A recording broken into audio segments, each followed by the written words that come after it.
Welcome back to Echoes Untold, where we delve into the mysterious, the macabre, and the spine-chilling tales that time has forgotten.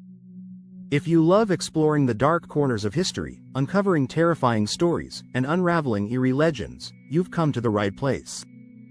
Don't forget to hit that like button, share this video with your fellow thrill seekers, and subscribe to our channel so you never miss a new tale. Now, turn off the lights, settle in, and let's journey into the shadows together. In the remote town of Brookhaven, Massachusetts, nestled within the dense and fog-drenched woods, there stands a house few dare to speak of, Blackthorn Manor.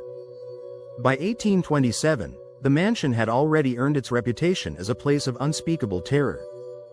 The townsfolk called it cursed, claiming it was a portal to something not of this world.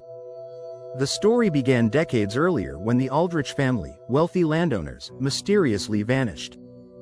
They had thrown lavish parties, entertained prominent guests, and seemed like the epitome of 18th-century aristocracy. Then, one night, the lights in Blackthorn Manor dimmed for the last time.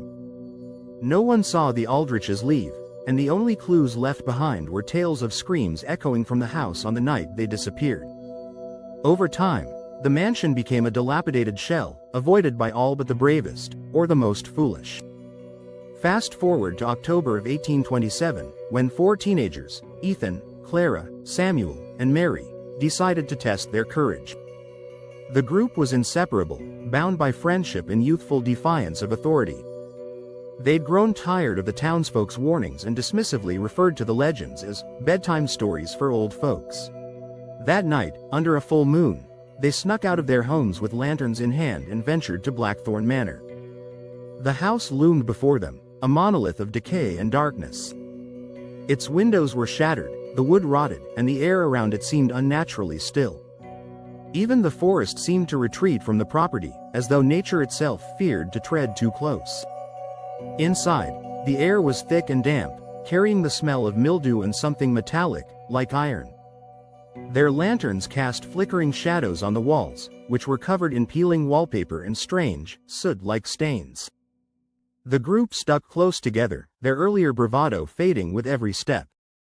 In the main hall, they came across a strange discovery, a journal, battered and yellowed with age, lying on a dusty table. The handwriting within was frantic, the ink smeared as though written in haste. One passage stood out.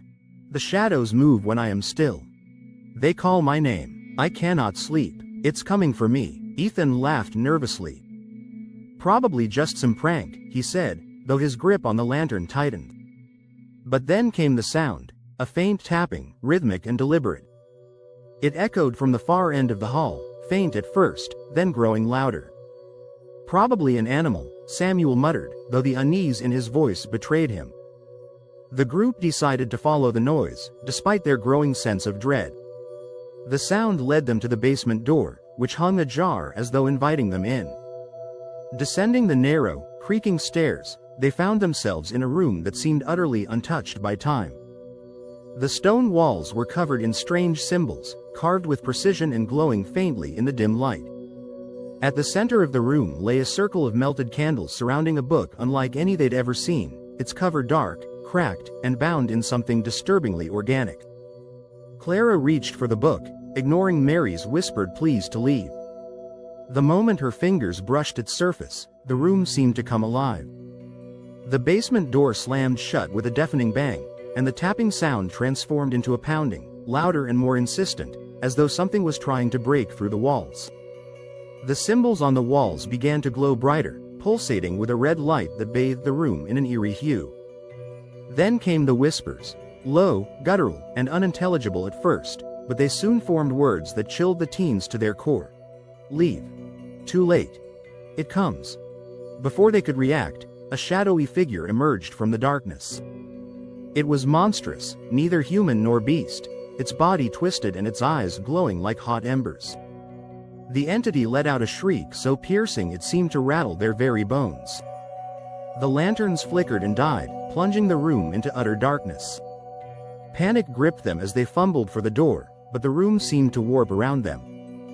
Walls shifted, hallways appeared where none had been, and their screams echoed endlessly as though the house itself was mocking them. One by one, Their voices faded, swallowed by the abyss. When the sun rose, the townsfolk noticed the teens were missing. A search party was organized, and they found the lanterns abandoned just outside the manor. Those who dared enter the house reported feeling a suffocating dread, as though unseen eyes were watching their every move. In the basement, they found no symbols, no book, only an unnatural silence that seemed alive with menace. Blackthorn Manor was sealed off, its doors nailed shut, and its name was uttered only in whispers. But even today, those who pass by the property claim to hear faint tapping sounds, see flickering lights in the windows, or feel a chilling presence that lingers long after they leave. The fate of Ethan, Clara, Samuel, and Mary remains unknown, but their story serves as a grim warning. Some places are not meant to be explored, and some mysteries are better left unsolved. Thank you for joining us on this chilling journey into the past. If this story sent a shiver down your spine, let us know in the comments. Don't forget to like, share, and subscribe to Echoes Untold for more tales that will keep you up at night. Until next time, stay curious and stay safe.